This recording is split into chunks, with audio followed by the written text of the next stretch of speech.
For all your medication and narcotic tracking needs, check out the LogRX app, created by career fire and EMS professionals. That's LOGRX.com. This podcast is brought to you by Flex 7 from TenCate Protective Fabrics. Flexible, comfortable, and powered with the strength of enforced technology. Flex 7 outer shell fabric is made to move. To learn more, visit tencatefabrics.com/Flex 7. In the world of firefighting and public safety, reliability is key. That's why for over 2 decades, first responders nationwide have trusted TheFireStore as their go-to source for essential equipment, apparel, and accessories. Visit TheFireStore.com online or in-store today.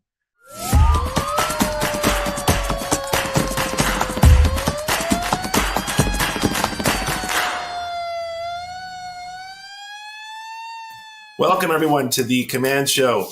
We're excited to have you. Brian Brush and I are going to talk to you today about Chapter 4 of our new book, Mastering Fireground Command, Calm the Chaos. This is a really important chapter because it talks about the anatomy and physiology of an incident. Before we can dive into the technical aspects of incident command, we kind of need to know what an incident is, what the types are, what the anatomy and physiology is, meaning what's the strategic, tactical, or task level, what's the tactical gap, and all those kinds of things. Before we do, we're going to make a shout out to fire engineering in general, and thank you for our friends David Rhodes and Diane Rothschild and everybody at the fire engineering family, Starlit Friends, and everyone who supports everything that all of us authors do. We really appreciate that.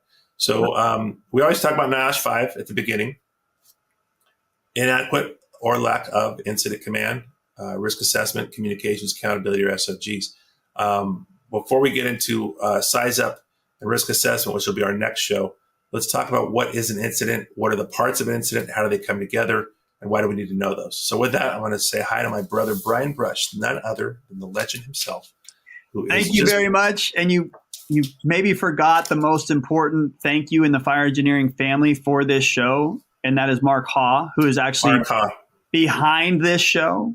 Behind the scenes. He's the man behind the scenes of the podcast and webcast. So and he's the one who took us from the radio only to this video format. So thank you, Mark. And Mark, you owe me money. Anyway, that's right. Just kidding. So I'm excited about this show too, because this is one of my favorite kind of analogies that you have, the anatomy and physiology of an incident, because it is, as we've talked a lot about and wanted to work on in the book, it's not the East Coast, West Coast, Midwest, South, those kind of things in the past. This is very much just a uniform approach to incident command. As we've spoken about, the national standards are nationally standard. The NIMS is nationally standard. And I love how you set this up is that, no matter where you're responding or what you're responding with, an incident has a standard anatomy and physiology. And that just really has always resonated with me, from the dispatch to the debrief. There's just components that are essential functions that the body cannot breathe with or without. So why don't you kind of start with that, Chief, because you do use it in several places as far as alignment. The A and P of the incident you constantly refer back to, and I just think it's such a great format and template and perspective of an incident. Thank you, my brother. Well, if you go to medical school, which none of us are going to, but if you did, the first thing, what's the first thing that a paramedic learns? What's the first thing that a doctor learns is anatomy and physiology. You can't really deal with disease and injury until you know how the body works. And that's the same with incident command. You can't understand how to run an incident until you know what the pieces and parts are of an incident, regardless of the incident type, regardless of the size, complexity, or the type of incident. They all have very common anatomy and physiology. And so we thought it was important to put this chapter in early. It's chapter 4 of the book because it sets the stage for any incident, whether it's a house fire, room and contents, an apartment fire, an MCI, a hazmat, a high-rise, a veg fire, or heaven forbid, a headline-grabbing incident that requires unified command, or even a state-level type 1 incident. So with that, in the book, we talk about several components, and really there's really a dozen, right? There's a dozen, and I'm not going to try and, I'm not going to read a chapter to you, but I do want to tell you what those 12 pieces are. The first one is dispatch and response. That's going to happen on every incident. You're going to get dispatch, you're going to respond. Next is your arrival and size up. Now, we want to separate that out because it's really important to realize that initial size up is just the on-scene mental size up, but that continues. And if you're doing your job well, we talk about how size up begins before your operational period, before your shift even starts. And it continues throughout the incident. The priority and the strategy is the third component. What are the priority and strategy? And Brian and I are going to emphasize life saving as the top priority, not life safety. We hope that this training and this book will really change the vernacular in the country. If you look at what the standards are, it does say life saving, because when we say life safety, it tends to be nebulous as to whose the priority is, whether it's us or the public we're sworn to protect. Right after strategy and priority is tactics. That's when you break your incident into manageable chunks. That could be geographic, it could be functional. Usually there's tactical objectives that are functional, like fire control or search and rescue. But there's also geographic control objectives, like, hey, confine it to the room of origin, or confine it to the house, or confine it to west of Main Street if it's a vegetation fire. Then obviously get into the tasks. And people always ask us, where's the micromanagement part? Well, the micromanagement part for the incident commander is when you dive into the tasks.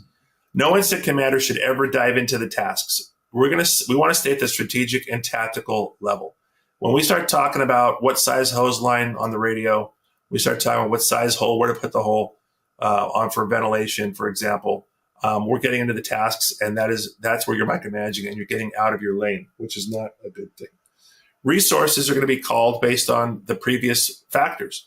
You're going to call additional resources. But what do you have to do right after that? You have to organize them.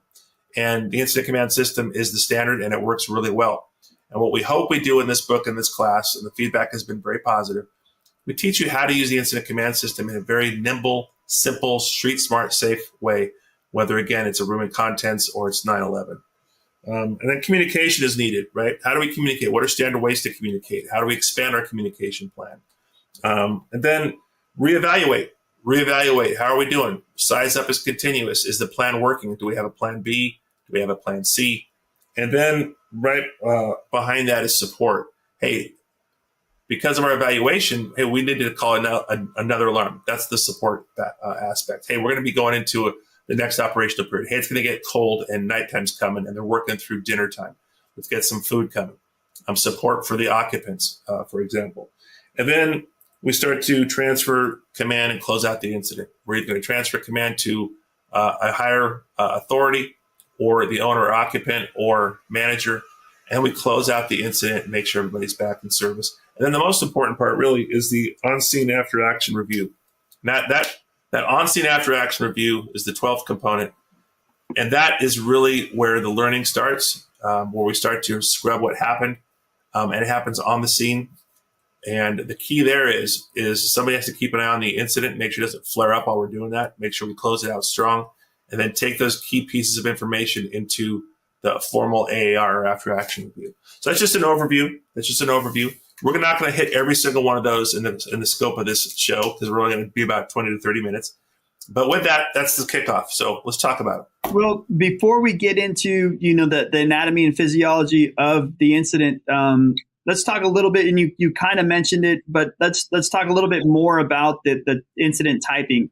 And because I think, again, we as far as having that same anatomy and physiology for an incident, it's important to understand that the incident typing is that ICS is scalable to all these as well. We're going to have an incident commander at any level incident, even a vehicle accident. It just may not be formal, all the way up to a large scale incident where you have an incident management team, but it truly is scalable. So I want to, make sure that we reinforce that the command concepts do apply to all levels. And then, and I think, also, especially large scale organizations, where you can handle a third alarm internally or something like that, you tend to not think of that as a large scale incident. It's just a greater alarm.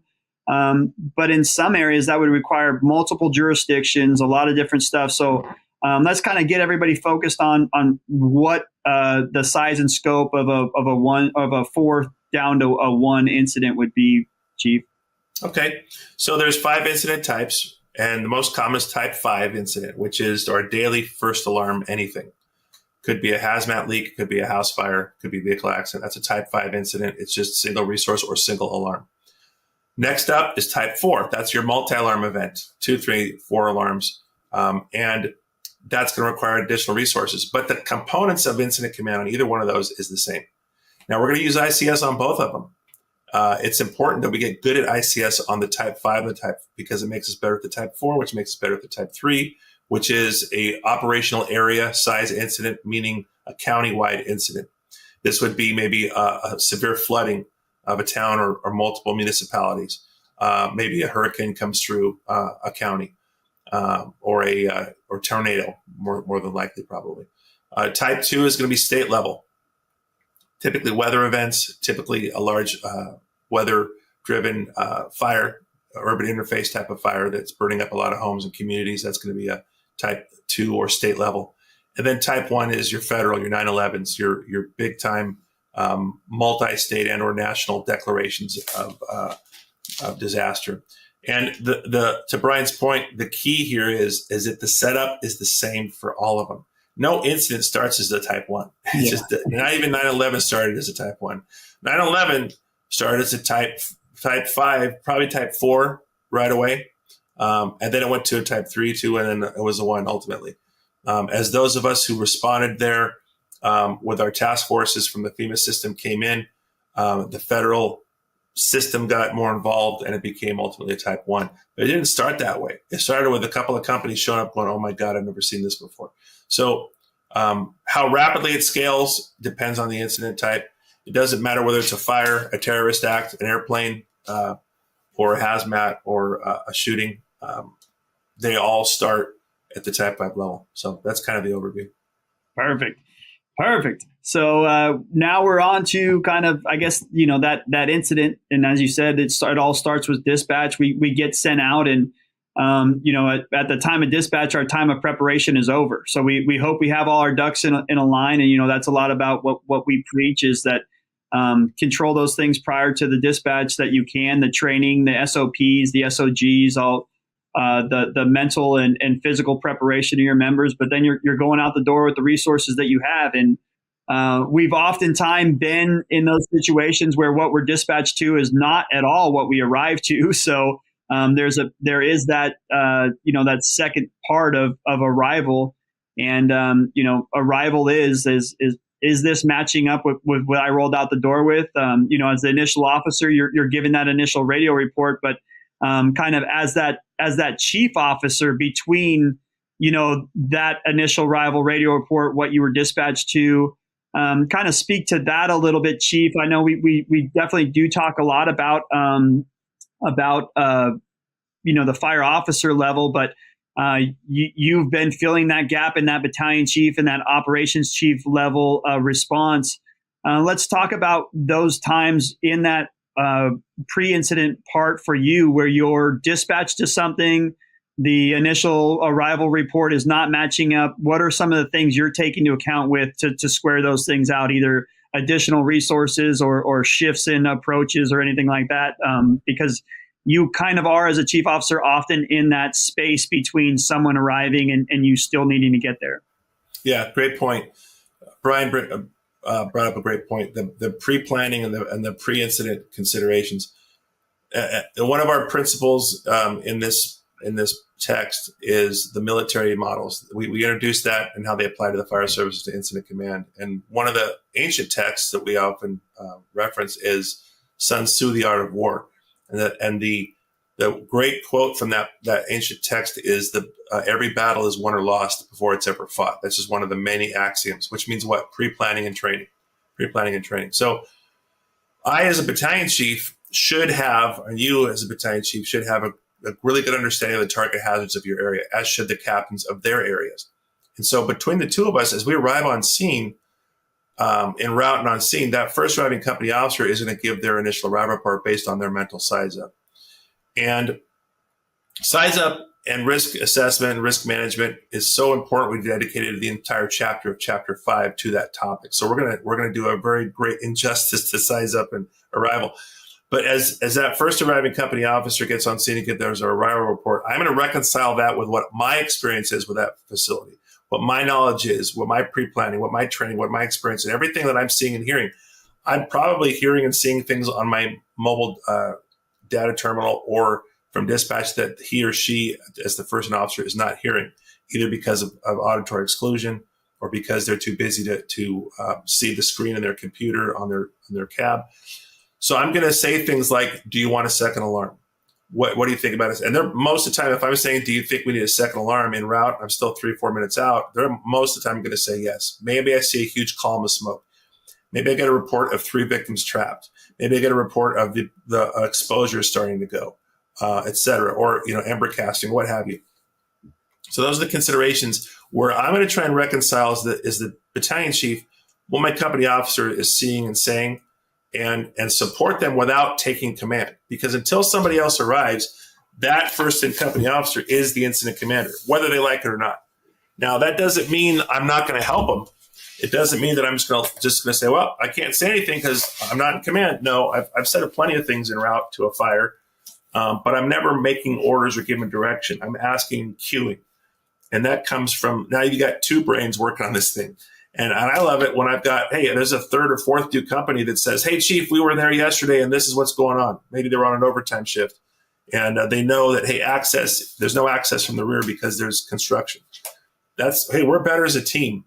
And it's so funny that incident command has always been seen as a lonely, sole individual sport. And it's not, it's a team sport.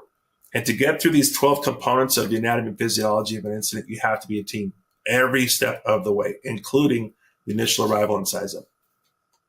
Well, perfect, man. That sets it up perfectly for that kind of now, obviously now we are arriving on scene. And again, as it being a command book, I'd rather kind of stay in that world of the formal commander.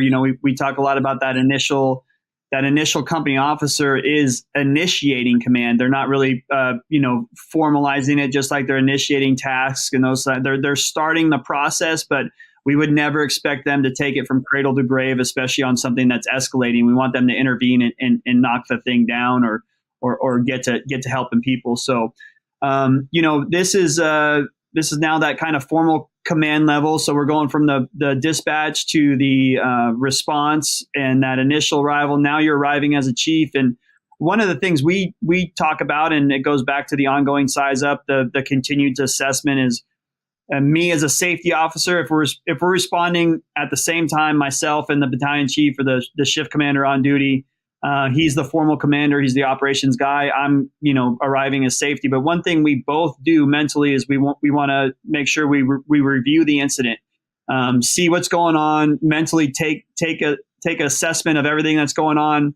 And then from that point, from everything we've collected and what we've heard on the radio, what we're seeing now, that review, are we going to revise or reinforce? And possibly both. We might revise one thing and reinforce something else. So, that's just kind of the format we have. But let's have you now take us through the formal command evaluation. Now you're arriving on scene with companies working, and as I've you've talked about that anatomy and physiology of maintaining alignment being at the front of your brain.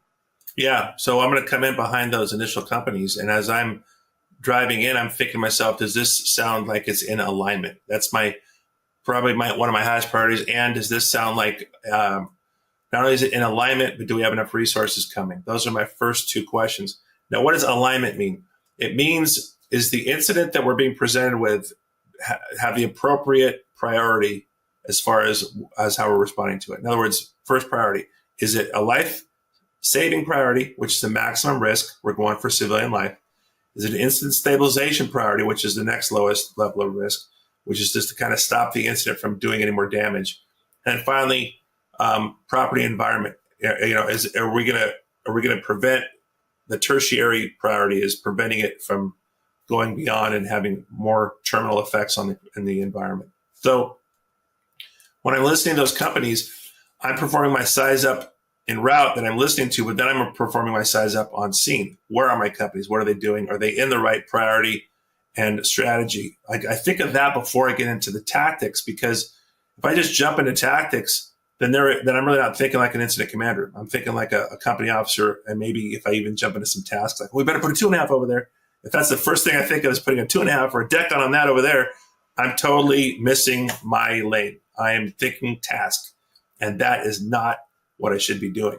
So I disciplined myself to look at the big picture when I come in. I purposely would never look at the fire or even the fire building first. I would always I would force myself to look at the overhead, to look at power lines, trees, smoke. And then I start looking at exposures. I start looking for occupants and or bystanders that may have information. What are my companies doing? Is the water supply established? Where are we in that? And then as I bring in my own little FPOD P, I start to realize, okay, are we in the right priority? Yeah. Okay, good. If we're not, I change it. And most of the time, it's very rare, but it happens. I've had it happen where you have to push them in, where when they're in a lower priority, and they're not getting in the building. Most of the time, it's holding them back. But I have had the times when I've had to push them in too. So that leads us to the strategy. Is it offensive? Is it combination? Or is it defensive? Offensive is all in, defensive is all out, and combination is a combination of both offensive and defensive. So let's look at a strip mall. The center unit is going to beat the band. The donut shop is just going crazy. The cops are just freaking out. And we pull up, and that donut shop in the center, midspan of a 5 or 6 unit strip mall, is clearly defensive. It's got fire blowing the front, fire blowing out the back, roof's starting to come in. Maybe it's nighttime. Maybe it got a head start on us. Maybe it was arson or something. That's the defensive space. The offensive space is the Bravo and Delta exposure sides, which are those occupants that are threatened, but the occupancies that are not involved yet. So we're going to get on both sides of that in the offensive space and hold the fire from moving laterally while we attack the main body of fire in the fire unit with a defensive strategy, overall combination. Then we get into the tactics, which is, okay, all your RECIO stuff, all your RECIO BS stuff.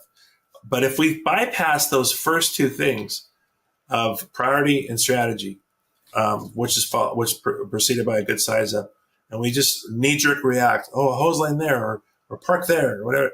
When incident commanders are telling companies where to park, or telling what line to pull or where to put their ladder, I'm not going to Monday morning quarterback anybody because everything's different. But generally speaking, they're probably too much of the tasks.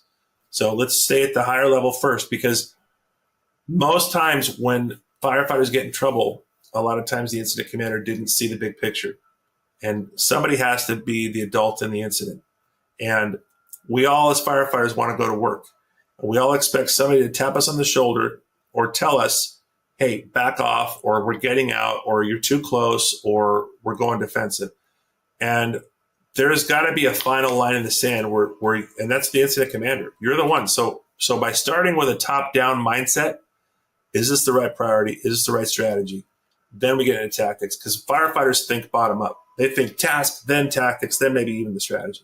So if I show up and my Jake shows up, he's thinking, got to get a line on that in that window right now, or got to take that door, or got to VS that window. They're thinking task level, and they're not thinking big picture. I need to think big picture. Are we in the right priority and strategy? And then we'll meet in the middle appropriately. Perfect. As we talked about that tactical gap, and if it's much larger if the IC is operating at the task level. It's a little bit manageable if the company officer is bouncing down to the task level, but also considering strategic stuff. So it's one of the best ways to show that example. And then, as far as the incident alignment and the A&P, in the textbook and in your presentations, you always have that graphic of the brain is the strategic part. The key organs are the tactical, and then the task level is the hands and the feet, the things that are exercising the motor skills. So I love how that's presented, and you certainly cover it that way. And that's what it is. The strategic thing is making sure all those things are in order. And I do like how you talk about very often we think about offensive of being all in and defensive being all out, and it's real easy to maintain alignment when you're saying, yeah, we're offensive, and the the strategy is fire attack and ventilation and search, and the tasks are cutting holes and pulling lines and flipping rooms. But when we get into those combination strategies, you really need those division and group supervisors to be handling those, because at your level, you're managing that bigger scope, but they need to make sure that the tactics and the task in their scope are in alignment. It's really tough as that incident manager to be handling two different strategies in a situation where they're split like that. Yeah, that's probably the most challenging strategy, is the combination strategy. That's why we have to name it, have a name for it. Because if we say, oh, we're offensive over here, we're defensive over here, then people are only going to hear offensive or defensive. They don't know that there's both. They hear one or the other and they gravitate. When you say combination strategy, everyone needs to know that means there is a Mason-Dixon line. There's a line in the sand somewhere on this building, for example, that we're not going to go past. And I've had many times where I've been a tactical supervisor, Division Charlie on a commercial fire, for example, where companies are clearly in the defensive space. I had to pull them out. Whether it was the collapse zone or whether it was actually in the building, I had to physically, hey, you guys get the hell out of there. This is the defensive space. And they go, what do you mean? Those guys are going in, and they point to companies 100 feet away going into some other door. I say, yeah, that's the offensive space. And my job is to be the bouncer between those two spaces. So when we use the term combination strategy, it really lets everybody know that you better be on the lookout for the line in the sand, because there is one. Don't be fooled by the people you see going in. That might not be your world. Maybe they're going in, and that's okay, but you don't go in too. And that can be used for any incident. Like Brian talked about at the beginning of the show, all this, the 12 components of an incident are used for any incident type. You can have a combination strategy on a structure fire, like we talked about, where partial is collapsing, partial you're going to save. You can have a combination strategy on a vegetation or wildland urban interface, where you've got structure defense ahead of the fire and direct attack on the flanks. You can have a combination strategy on an MCI, where you have the active shooter and the active threat still going on, and that's your exclusionary area or your defensive space.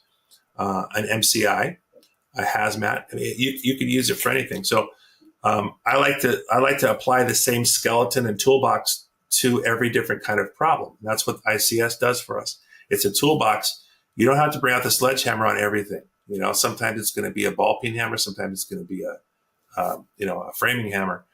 But back to what Brian said about the body. Remember, an incident is a living organism. It's living, it's breathing, and it's moving, and it's changing, and it has an attitude.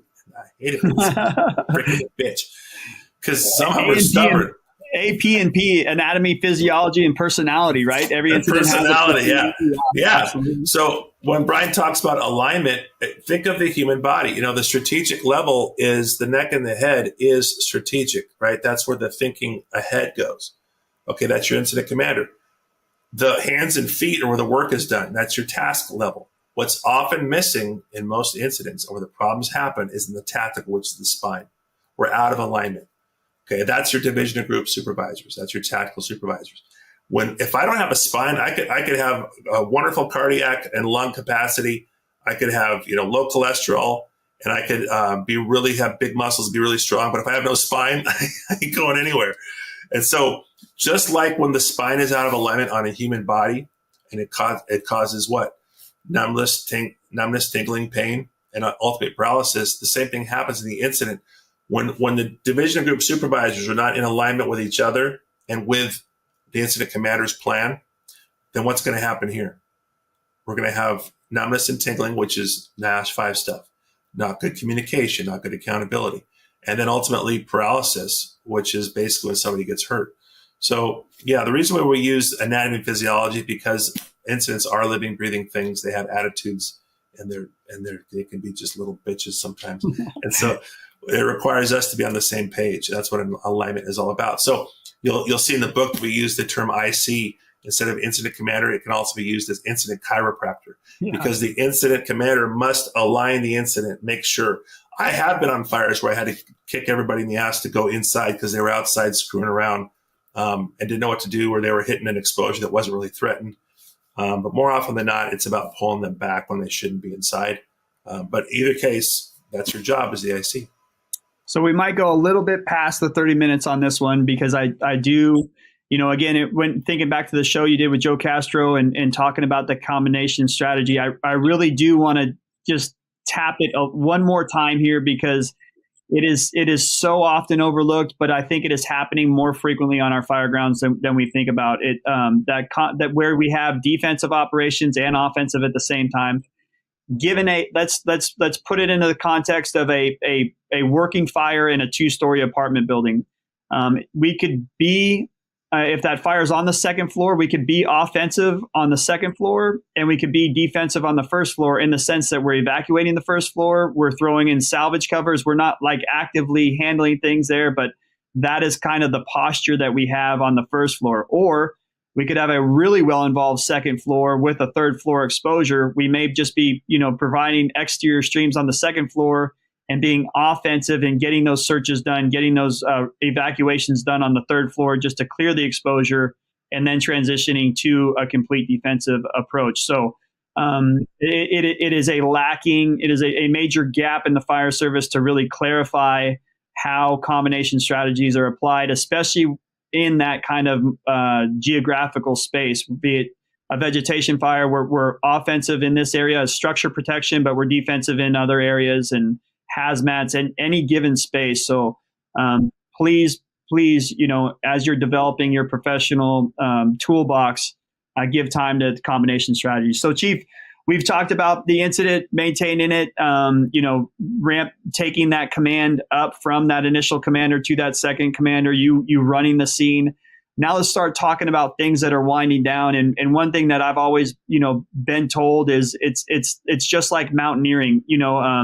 The climb is the exciting part. You have the goal on the horizon. You're going up. But when it comes to climbing mountains and hiking and those types of things, you're at the greatest threat on the descent when things are coming down because you've lost that energy, you've lost that vigilance, you're more tired, things are winding down, and now gravity is working against you. So let's talk about the downslope of an incident.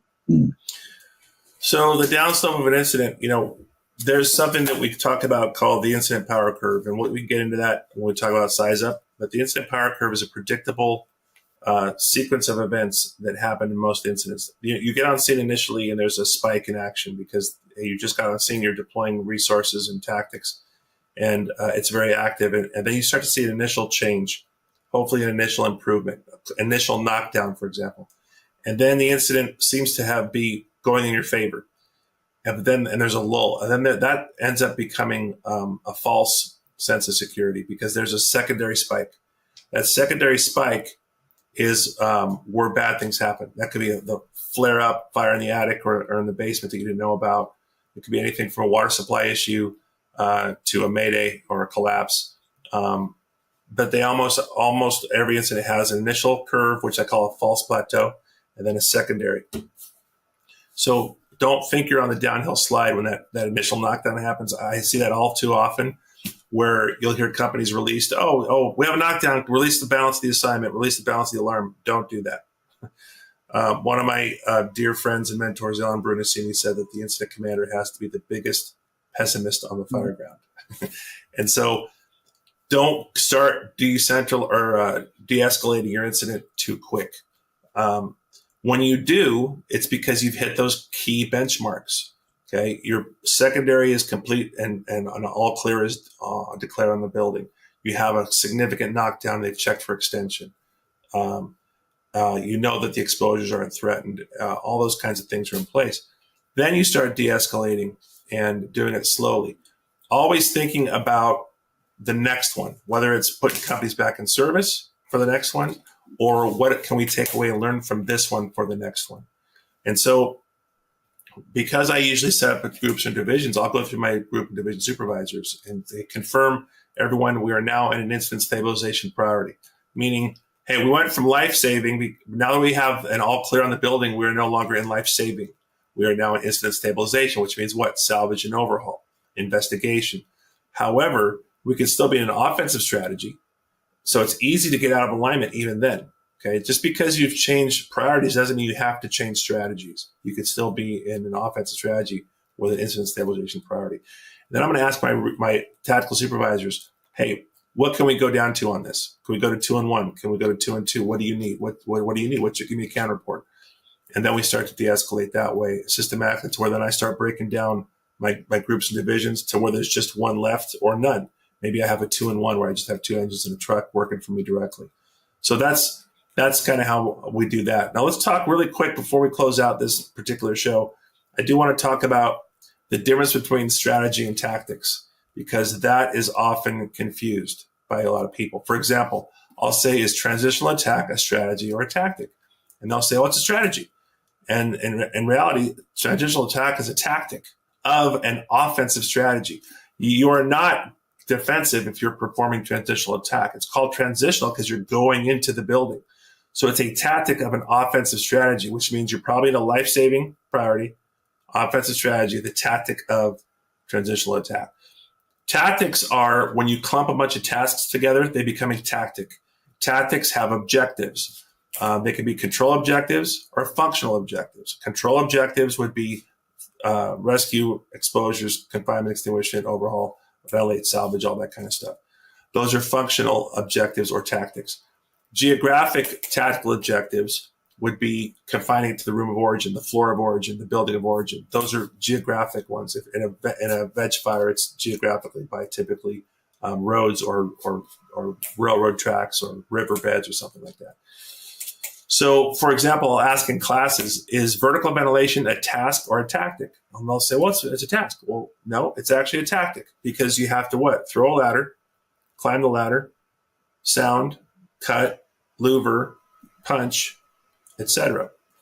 Those are all a bunch of tasks combined to create a tactic of vertical vent. When I say fire attack, is that a task? It's a tactic of what? Of pulling line, stretching a hose, forcing a door, charging the line, advancing the line.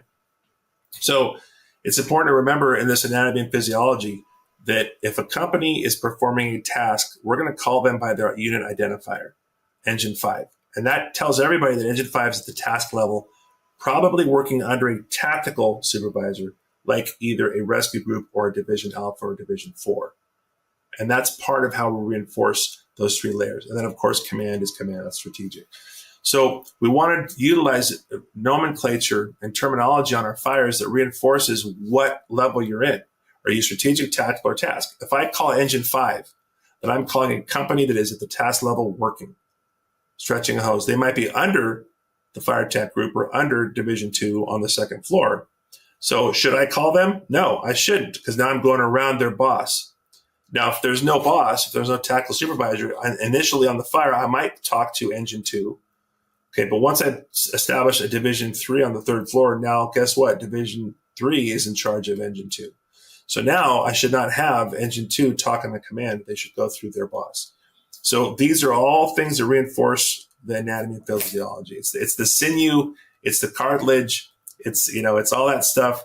That holds it all together. So. And that's a great thing. I mean, if you have that background or you've worked in those areas where, again, mainly the wildland atmosphere is what I'm comfortable with, but other people, in other incident management formats, it's that single unit is a single resource. You're performing basically a single task. If you're part of a strike team, then you have a strike team leader until you arrive to a place where now you report to a division or group supervisor. But that's, as you talked about clumping together tasks to support a tactic, you clump together single resources to support a strike team or a task force or anything like that. So it is all very much paralleled, whether you're talking about the physical resource or the operational resource as well. So, Chief, As we kind of transition out of this, as you said, the biggest part of closing out is learning from everything we do as possibly we can. And I can't remember if it was Mike Lombardo or one of the greats, kind of espoused at a conference that if you leave the scene, you leave the lesson. And I see that happening frequently, that if we postpone our critique to a couple shifts later, or we take it away, but if nothing else, take that opportunity as a company officer with your firefighter, as a driver with your firefighter, as a battalion chief with the remaining company officers on scene, or even the investigator with a firefighter or something. If you can share anything on scene, it will have such greater value because it could not be a more clear context. So, Chief, let's talk about that chainsaw AAR in the really rapid tailboard or front yard assessment of what we did. So we want to get everybody together, and typically, historically, it would be only the company officers. What I like to do is I like to have everybody in the AAR that's on scene. If I can keep the companies, if I have coverage issues, I might need to release them. But I'd like to have everybody there. I'm just going to have one company or a couple of firefighters babysit the incident so it doesn't flare up. I've had it happen where we're doing this wonderful tailboard AR and we look up and, oh crap, the attic is flared up. And we look like a bunch of idiots. We're going to do a Chinese fire drill. So we don't want that. So we talk about three things. What went well? What could we have done better? And what's your biggest takeaway? And we ask everybody that. And I like to start off as the incident commander by things that I think they did great. Here's what I saw, generally speaking. Everybody had a good fireground pace. You all did a great job. So thank you for that. Everybody was really clear with your communications. And I always will let them go. Hey, what else do you think went well? And then they'll talk about it. And not everybody has to talk, but whoever wants to. But the most important thing is that the younger folks are listening, they're learning. And so then we go to what could we have done better? And I always start with myself. I could have done this better. Maybe you didn't know this, but hey, I peed my pants when we pulled up on this thing because it was 10 alarms and the dogs and cats were sleeping together. So, next time I'm going to have a Chucks under my seat on my rig. So I start with what I could do better. What does that do? It gives that sense of, okay, if the chief can admit that he or she could have done something better, I can admit it too. It's not punitive. It's learning. It's definitely not punitive. And then we do that. And then the last thing is, what's your biggest takeaway? Like what's the biggest aha moment you had? And we try and get three of each. 3 things we did well, 3 things we could have done better, and 3 big takeaway lessons learned from this incident. And they love it. And if the incident is significant enough, then I'm gonna make sure I cut paperwork and get this out to the whole organization. And Metro Fire, we had a system for that, an SOG for that, or SOP, a policy for getting all that information out. So what I want to do is make this, as I'm looking at our 12, there's a lot of stuff we didn't cover. Maybe we can do another part to this chapter 4 discussion. Maybe do another show just on the rest of chapter 4, because we really did get into a lot of things like, how do I decide to organize my incident? What are triggers to call additional resources? What are some considerations for communication plans, and et cetera, and how do we do that? So, and what's the reevaluation look like, and so forth. So, I'm glad we went to the end with the AR, because you always want to be thinking about that. So we're going to fill in the gap between that and some other of these key components of the Dirty Dozen, if you will, of the incident anatomy and physiology. So thank you, brother. Awesome. Well, I appreciate your time today, Chief. And we will be looking forward to all the great things we have coming up. We have, FDIC registration opening. Pre-planning for that. Again, was a huge year last year. So be early and proactive with your registrations, your hotel scheduling. We have more instructors than ever. A lot of instructors have been just taking one class, putting in for one class or one workshop. So that way we can get more and more voices to the scene. And there's going to be some just great stuff at FDIC this year. And also some great stuff from the magazine this year. Fire Engineering definitely taking a sharper approach to video and digital formatting. So could not be more excited to be a part of the family right now, and all the great things that lie ahead for us. So until then, keep commanding forward, Chief. Anything else you got? Yeah, I do want to mention a couple of things. You mentioned about instructors and the FDIC. I've had a lot of people come up to me or call me or email or text say, "Hey, I didn't get a class. I put in for a class. I didn't get my class approved to teach at FDIC." You have to understand that it's not personal. Number one, there's just a ton of phenomenal call for paper applications that come through. We're talking about over thousands of them. So Brian and I are blessed and privileged to be on the Fire Engineering Advisory Board. So we're looking at all these applications, and there's several layers also. And The other thing is we're looking at what is needed. What was the feedback from the previous year? Another thing we look at is maybe 5 people put in for one topic, and we can't have 5 classes on the same topic. So we look at things like not only the depth of the topic and the application, but maybe this person hasn't taught at FDIC before, and we want to give somebody new a chance. What we don't want at FDIC is to have the same people every single year, because we want to give new people a chance. We want to have new blood coming, always an element of new blood coming through. So some of people who have taught really successful classes in the past for 25 were told, not this year, thanks anyway. It's not because we don't care. It's not because we're trying to eliminate anybody. I've had people call me, it's like the mafia. Am I being eliminated? Am I being outed? Am I going to get whacked? It's like, no. But there's somebody else who hasn't had an opportunity to teach yet. Now, that person that maybe used to teach 2 classes every year is only teaching 1 this year. That's okay. Don't take that as a personal attack or that you're on some short list or whatever. That's not the case. We're always trying to bring new people in and consider what's needed and what the topics are out there and make the best choice, and also spread it out as much as possible. I just wanted to kind of get that out there because, this is the time of year where people have just found out if they got accepted or not. So they call a lot of us on the board to say what happened and whatnot. And don't ever give up either. Don't ever give up. And also, we're always looking for articles. Whether you want to send it to me or Brian, we're always looking for articles. So if you've got an idea out there, if a couple of nitwits like us could write a book, there's a million of you out there that could write some amazing articles too. So please reach out to either one of us for that. With that, I want to close out. If you're interested in any training, reach out to me at info@trainfirefighters.com. God bless you, your family, those you serve, and those you lead. Thanks, everybody. See ya. For all your medication and narcotic tracking needs, check out the LogRX app, created by career fire and EMS professionals. That's LogRX.com. This podcast is brought to you by Flex 7 from TenCate Protective Fabrics. Flexible, comfortable, and powered with the strength of enforced technology. Flex 7 outer shell fabric is made to move. To learn more, visit tencatefabrics.com/Flex 7. In the world of firefighting and public safety, reliability is key.